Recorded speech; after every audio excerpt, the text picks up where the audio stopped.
2024 പുറത്തിറങ്ങിയ ഗിരീഷ് എ.ഡി ചിത്രം പ്രേമലുവിലൂടെ സൗത്ത് ഇന്ത്യയിൽ ശ്രദ്ധിക്കപ്പെട്ട താരമാണ് മമിത ബൈജു.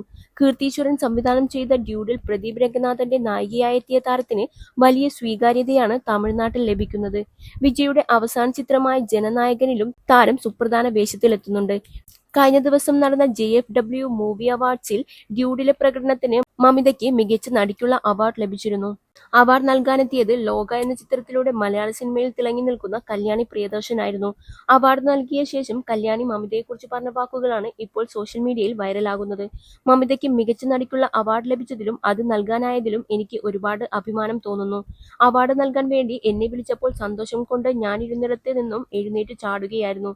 തമിഴിൽ മമിത മികച്ച പ്രകടനം കാഴ്ചവെക്കുന്നത് കാണുമ്പോൾ ഒരുപാട് സന്തോഷമുണ്ട്. അടുത്ത പടത്തിനായി എല്ലാവരെയും പോലെ ഞാനും കാത്തിരിക്കുകയാണ്, കല്യാണി പറയുന്നു.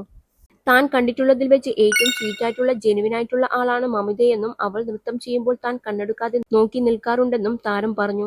ഡ്യൂഡിലെ ഗാനരംഗം പലതവണ കണ്ടിട്ടുണ്ടെന്നും അഭിനയിക്കുമ്പോൾ മമിതയ്ക്കുള്ള പോലെ ആത്മവിശ്വാസം തനിക്കും കിട്ടിയിരുന്നെങ്കിൽ എന്ന് ഒരുപാട് ആഗ്രഹിച്ചിട്ടുണ്ടെന്നും താരം കൂട്ടിച്ചേർത്തു. 2017 പുറത്തിറങ്ങിയ തെലുങ്കു ചിത്രം ഹലോയിലൂടെ സിനിമയിൽ അരങ്ങേറ്റം കുറിച്ച അഭിനേത്രിയാണ് കല്യാണി. പിന്നീട് മലയാള ചിത്രങ്ങളിലൂടെ ശ്രദ്ധേയയായ താരം ഡൊമിനിക് അരുൺ സംവിധാനം ചെയ്ത ലോക ചാപ്റ്റർ 1 ചന്ദ്രയിലൂടെ രാജ്യത്തുടനീളം ശ്രദ്ധിക്കപ്പെട്ടിരുന്നു. ഇതിനുശേഷം രൺവീർ സിംഗ് നായകനാകുന്ന സോംബി ത്രില്ലർ ചിത്രം പ്രളയിലേക്ക് കല്യാണിയെ കാസ്റ്റ് ചെയ്തത് വലിയ വാർത്തയായിരുന്നു.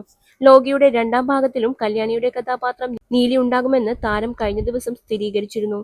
മറുവശത്ത് വമ്പൻ പ്രൊജക്ടുകളാണ് മമിതയുടേതായി വരാനിരിക്കുന്നത്.